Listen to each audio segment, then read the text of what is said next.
As that opener lets you know, this is Across America Good News Edition. My name is Chip Brewster. I'm a national digital host with Nexstar Media, and the regular watchers of the show know that I don't normally sport the glasses, but I'm in that kind of mood. Why pay the extra for the reflection-free lenses if you're not going to use them every once in a while? So here I am. I was out last week, my thanks to Basil John filling in for me, and I'm back at it now and excited to do another series of good news stories. And when I say good news, I really talk about just like interesting stories, things that are of local feature variety that you would not otherwise see if you weren't living in that area or watching this program. What are some of the stories that we're going to talk about on this week's episode of Good News Edition? We're going to meet a seal that is large. You might have heard of this one already. A robotics team headed to a world championship. King Charles was in the news, but we're going to talk about Prince Charles, a set of triplets who've been making news since they were born. One group keeping Tahitian culture alive and well in the U.S. And then that last one that you saw on screen, it is, in fact, the last story of the show, so you'll want to stick around for it. But it's a program that is giving a second chance to inmates and dogs at the same time. So that one's a really cool story. Before we get to those though, I mean, they're all cool stories, especially this first one that I'll be starting with. And I'm going to tell you right now, might tug at your heartstrings a little bit. We're going to our station KNWA in Fayetteville, Arkansas to meet Brandon, who simply put is looking for a forever home.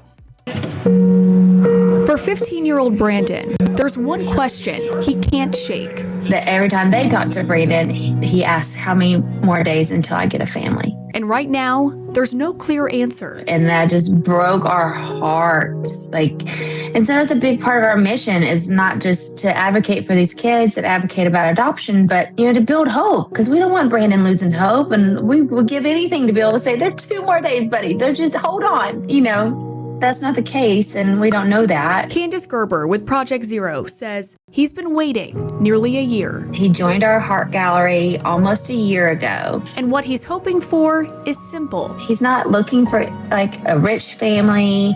He's never had a dad. So to him, just the fact of having a dad is so huge and just so impactful and would change his life so much. Nothing over the top, just someone he can count on every day. Some things I want to do with my family, probably play with video games with them, play Monopoly with them, do different stuff with them, like go out to eat, go to movies, go to Universal Studios. And none of this was ever his fault. They think, there's all these teenagers, because the majority of our waiting kids are over the age of 10. And so people think, these are troubled teens and da-da-da. No, they are in foster care through no fault of their own. Brandon didn't do anything to end up in foster care. His mom passed away and there just wasn't any other family around. So we're trying to find that family for him. And for Brandon, he's just holding on to hope that someone out there is holding on for him too. I want to be adopted from where I have a mother-father figure. I would like that because I never actually had a dad figure in my life. He deserves, a family that's going to realize how wonderful and precious he is, and to hold his hand into adulthood and play Monopoly with him. And that is one of what I believe is a series of videos that KNWA is producing. It's, we have regularly across the country the Adopt a Pet segment, usually on a midday newscast, usually like on a Wednesday. I've seen it all the time. Adopt a Kids segment, right? That's something that I feel like we could use more of. And if you're looking for more information on this story or any of the other ones in this show, there's a big reason that I tell you where it came from. So you can go and do that if you need to. Again, KNWA in Fayetteville for that story. Our next story, we're going to keep in the family theme here for the first block of this show. We are going to WJW in Cleveland, Ohio, where we meet a set of siblings that were estranged for about 3 decades until fate intervened. After more than 30 years apart, a simple hallway has become a place where a family is whole again. It's been like 30 years since I really remember us seeing each other. 82-year-old Becky Gibson moved into Rose Lane Nursing and Rehabilitation in Massillon in November of 2024, years after retiring as a registered nurse. More than a year later, in January of this year, another resident arrived, her brother, 75-year-old Ralph Slaughter, a retired Army veteran who served in Vietnam, earning a Purple Heart and Silver Star for his bravery. I just stayed to myself down there. Ralph had spent the last 3 decades living in Florida before moving back to Ohio to be closer to his daughter. At first, just another resident at Rose Lane, but then, through conversations between their daughters, came a stunning realization. Well, I posted it on Facebook saying that we got Dad all tucked away in Rose Lane, and my cousin saw it, and she got a hold of me and said, "Hey, are you in Massillon, Ohio now? Is he in Massillon, Ohio now?" And I said, "Yes." And she said, "Well, Mom is there too." Ralph's sister Becky was not only in the same building, but just a few doors down on the very same hall. I was in shock. I was like, "You gotta be kidding me." Becky and Ralph grew up together in Manchester, just south of Akron. When Ralph was deployed, the two stayed connected through handwritten letters. Then they say life took over. Different states, different paths. Years turned into decades until now. It feels pretty good. It feels pretty good. Now, the brother and sister who once lived separate lives spend their days side by side, looking through old photographs and sharing stories, living proof that sometimes life brings people back together exactly when they need it most. I'm glad we're together, yeah. I tell other people, don't wait so long. You know, if you haven't seen your sister or brother or whatever in that long of a time, go see them. In Massillon, Jennifer Jordan, Fox 8 News. Just like, what are the chances, right? I first was watching that going, okay, that's kind of cool. But then the fact that nobody knew and doors away, amazing, amazing. And good to see that it wasn't a 30 years estrangement of a negative kind and that they were able to reconnect and rekindle that sibling love that they had. Keeping with the family theme, one more story for you before we take a quick break. This one coming to us from WGHP in Greensboro, North Carolina. And this one's about a set of siblings that never lost touch. In fact, throughout their very long lives at this point, and still going, they just constantly made news headlines. I like that picture right there.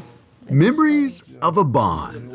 Only a few can relate to. We were born June 6, 1940. Meet Janet, Janice, and Jim Cockerham, the first set of triplets ever recorded in Forsyth County. She said that when she was in labor, they heard 2 heartbeats. So they delivered me and then Janet, and the doctor left. Their mom went to the hospital thinking she was having just one big baby, but they kept coming. And the nurse run and got him, said, "Come back, we got another one." And a little bit over 14 pounds of babies. That's right, 14 pounds of unexpected joy. I'm 55 minutes older than he is. Took a lot of extra hands. Mother was only 18. 18 when we were born. Grandparents and friends helped raise the triplets, a rarity of the day. No, it was fun. It was fun growing up. But people noticed. While growing up, their birthdays each year made newspaper headlines. All 3 of us stayed together. We always had a playmate. Their mom is gone now, God took care of her. And but not her lessons of faith. I'll have to say Mother is undoubtedly the strongest person I've ever known. And their mom's lesson of love that's now carried them into their upper 80s. You know, we were always close. We always watched out for each other. Yeah, Lessons we all can learn from. he calls us every evening and checks on us. And that's why we appreciate you, the Cockerham triplets. It's been a great life. It really has. In Kernersville. Looking for Chad's folks. God has been very, very good to us. I'm Chad Tucker. In more ways than one. Another cool segment. You heard there Chad's folks, Chad Tucker, the reporter there, and a lot of his reporting on WGHP's website.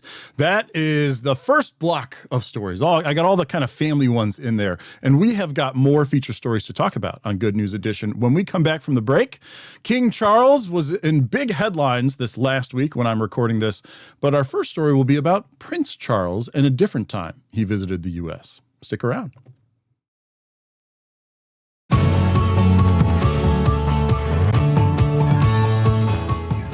Yes, Charles III, King of the United Kingdom.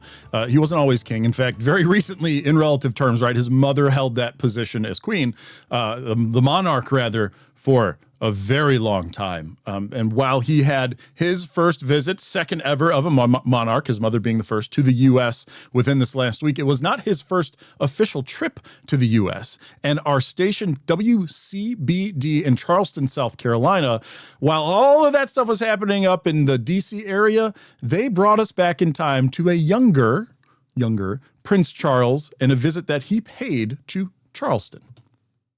Today, King Charles and Queen Camilla were welcomed to the White House for a royal welcome, attended by South Carolina Governor Henry McMaster and Lieutenant Governor Pamela Yvette. South Carolina's connection to the monarchy runs deep. Charleston, or Charlestown, was named after King Charles II. And the most recent visit by a monarch, King Charles III, decades before he took the throne, was in February 1990, just months after Hurricane Hugo. He was greeted by state and local leaders at the time, including Governor Carol Campbell, Charleston Mayor Joseph Riley, and Charleston County Council Chair Linda Lombard. In the evening, then, Prince Charles attended a black tie benefit for hurricane victims at Hibernian Hall for storm recovery efforts. During his two-day stay, he visited some of Charleston's most famous landmarks, including City Hall, Calhoun Mansion, Randolph Hall, and the Dock Street Theater. The now king helped replant trees destroyed by Hurricane Hugo that still stand on Camden Street today, remarking on Charleston's resilience and spirit. I'm delighted that this meeting could take place in Charleston. A very good name, if I may say so. Not just because it offers an excellent setting for intimate discussion and creative thinking, but also of particular importance because Charleston has a community spirit which embodies so many of the values which make communities work. I don't know. I felt like that one was unique. It's even unique for this show because while the major headlines are current, many of us had no idea about that visit many years ago. And so for our local station to dig back into its archives and pull up that video, just a neat take. Again, interesting stories here on Good News Edition. Next one continues the interesting theme as well. This coming to us from our station KLAS in Las Vegas, Nevada. I recall, I want to say it was like 2 weeks ago, I actually included a feature from their station about a Japanese sword technique being kept alive in the Vegas area by instructing and teaching future generations. Well, that is not the only cultural institution taking place in Las Vegas. And this story is all about the Tahitian culture. Las Vegas is known for bright lights and big performances, but one group is sharing a different kind of rhythm, one rooted in culture, history, and identity. The beat hits first. Then the movements follow. We have so many hand motions. You can pick your flower, you can smell your flower. Right, front, left, back, then you go. I've grown up with these kids. Yes? Ate, a term of respect that means big sister. Casey Lynn Salong started off as a student herself at Pupu Ori Tanati. Now she's leading the next generation. Amazing. A lot of my students, they've been here since I moved here, so 18 years. For founder Julie Manea Charles, this journey started an ocean away. Born and raised in Tahiti, she's now built something far from home, a Tahitian dance school in Las Vegas. It's crazy. I would have never thought on my small island when I grew up that I would end up in Las Vegas. Inside this studio, dancers from different stages of life, moving to the same rhythm. And I just love the family dynamic. Her students call her Auntie Julie. Just want to bring the real culture and teach them language, drumming. And for them, it's what they've built together that matters. It's a safe place for everybody. And the name of the studio says it all. Pupu Ori Tanati. Tanati translating to the link, a link of past, community, and identity. Now on a different land. I'm so grateful to Auntie Julie because She brings a piece of her home to Las Vegas. It's so special. Oh, so cool to see. We're across America, but America being the melting pot that it is, being able to see so many international cultures represented here at a local level, very cool part of my job, being able to go through these stories and look for things to include here on Good News Edition. This next one, it's kind of along those lines, but I think it might have been born in the U.S. It's coming to us from our station, KUSI in San Diego, California. And it's about a growing sport, one that has been increasing in popularity and availability. And at this point, you might be thinking, Chip, a pickleball story. You're going to give us a pickleball story, aren't you? And you would be wrong. Nope, not pickleball.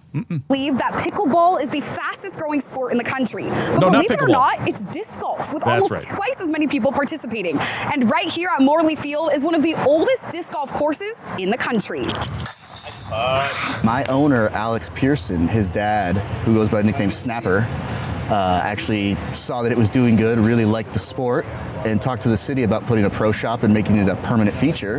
That was all in 1976 and 77, and we have been here ever since as one of the most historic and played courses in the world. A sport that gained popularity in the depths of the pandemic, but stayed popular as a fun and affordable way to get outside and compete. Plus, if you know how traditional golf works, you're already on your way to success. We've got different discs with different shaped rims, similar to golf drivers and wedges and putters. And for some players like Ryan and Oscar, it has become a way of life. I got into disc golf 2006. A friend of mine, a co-worker, he's like, let me show you disc golf, dude. I never heard of it. Got introduced to it and just got hooked on it kind of immediately. Both my parents did disc sports, so I grew up throwing frisbees. And then once I was finished with high school and college sports and COVID hit and I wasn't working, I didn't have much to do, I heard about disc golf and gave it a try and got addicted really quick. The best part? It's an all-inclusive sport, always looking for new people to try their hand at the disc. Enjoying the flight of a disc Let's go. is something that only players of disc golf can relate to, and it's something that we all cherish. So come out and give it a try, you might like it. It's for everybody. It's for everybody. I'm excited to look forward to introducing it to my grandson. I have a 6-year-old grandson, which say hi, my Vito. From that age to, I've seen people in their 80s playing. So it's good for everybody. That's what I would like everybody to know. Well, maybe not for everybody. From MYRTLE Field Disc Golf Course, I'm Allison Edmonds. I have friends that are super into disc golf, and I can tell you I've seen firsthand the massive backpack, sometimes they're roller bags, of all the different discs that they have so that they have the right disc for the right conditions.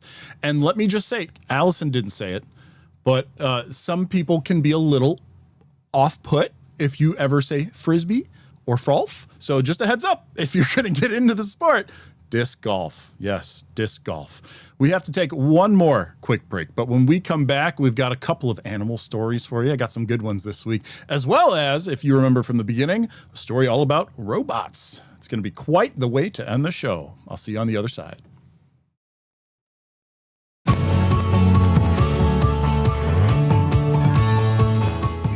Robots, animals. Robots, animals. Well, I've got 2 animal stories and 1 robot story. So we're going to go ahead and start with the robot story. This coming to us from our station WBTW in Myrtle Beach, South Carolina. There are a bunch of teams all across the U.S., I guess technically the world. I'm not sure how wide-reaching the World Championship truly is, but they are about to head to Houston to compete. And we get an inside look at one of the teams that has qualified. These 11th and 12th grade robotics students knew they wanted to build a shooter this season, but what they didn't know was how challenging or fulfilling that would be. I got to work on the intake, really just designing something on my own, and like seeing that on the bot, knowing I created that is really a rewarding experience. And here she is, Aluminum Assault's award-winning robot. And why is it called a shooter? We got to find out ourselves. Team captain Rachel Hitt says most high school robotics students have been doing this since elementary school, but most of her team started only 1 or 2 years ago. Just that we could come up with a robot and execute it the way that we did to be able to compete at a world's level is pretty incredible.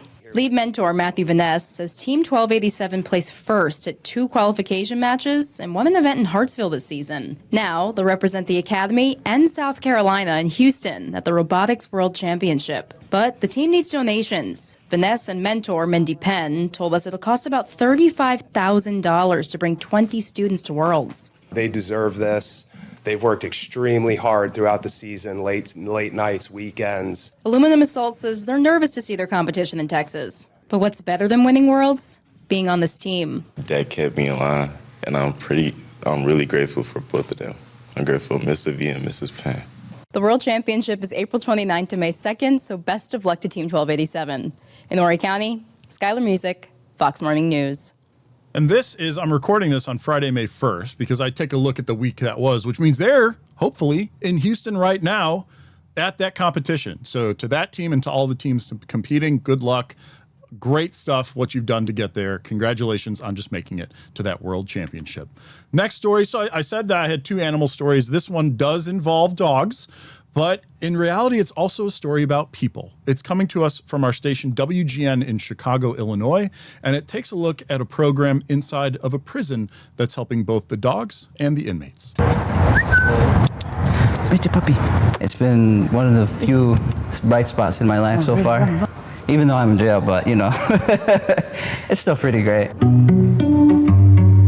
A story of hope and redemption, not only for dogs getting a second chance. Sit. Here. But also for detainees hoping for theirs, like David Aratia. It lets me know that I'm able to do good. The program starting small in 2018, soon evolving into something much bigger. Tales of Redemption, that's the core, that's the mission. To date, more than 250 detainees participating in it, helping around 200 dogs find their forever homes. Most dogs a perfect fit for adoption, 9, however, becoming certified therapy dogs, gifted to law enforcement agencies where they're comforting communities. They get exposed to real world environments. We will take them and deploy them into situations they may be asked to perform in. Program Director Jerry Roman says every dog receives basic obedience training, with those selected to become therapy dogs staying longer. Radar needs a little bit of polishing because he's not supposed to jump up. But Radar got a little excited. Several more pups with a purpose, currently training to support police departments, veterans, and schools as therapy dogs, including Radar, who is deaf. At first, it was a bit of a challenge because, you know, I'm used to like teaching the dogs the voice commands. But Aratia says Radar is the one teaching him important lessons about patience, communication, and adapting to each situation. With him, it's more like having to make sure that he can see you do it too. This is a perfect example of what this program is all about. Despite evolving over the years, Sheriff Tom Dart says teaching empathy has always remained at its core. Many would tell you it was the first time they ever had to think of something other than themselves, and it changed their mind. I've learned a lot of things that I didn't know I knew about myself. Like being able to take initiative and want to train these dogs and be responsible for these dogs. While Aratia awaits next steps in his drug case, he's pushing himself in this and other programs, hoping his story can serve to others as a true tale of redemption. It's been an eye-opener for me where I could like really reflect and look upon myself, you know? And it like lets me know that I'm capable of doing better than I was before I came here. At the Cook County Jail, Courtney Spinelli, WGN News. Very cool story coming to us again out of Chicago, Illinois, WGN, the station there. One more story for you to wrap up this show. And this one coming to us from San Francisco Bay, KRON, or KRON as we like to call it. And you might have already heard of this story. I honestly think of all the stories in today's show, this is the one you most likely saw because it involves a massive seal by the name of Chonkers.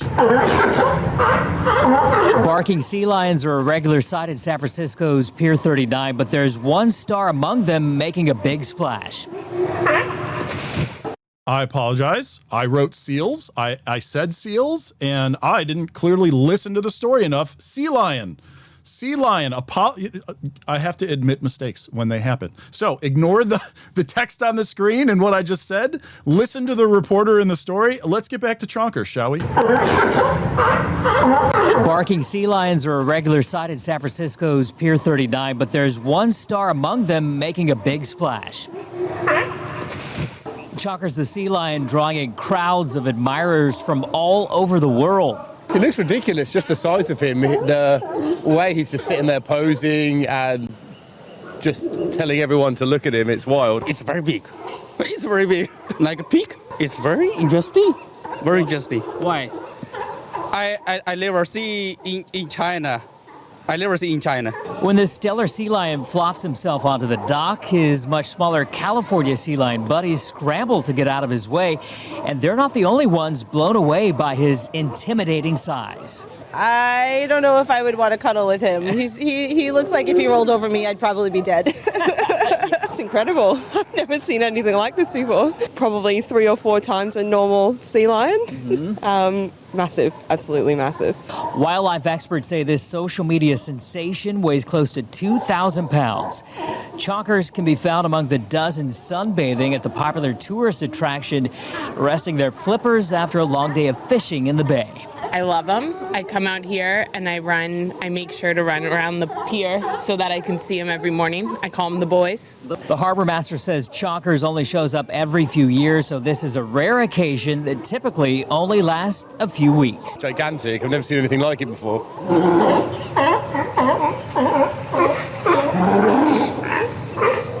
I also didn't realize that he was a repeat visitor. So there you go. Chonkers the sea lion, Chip Brewster. It happens.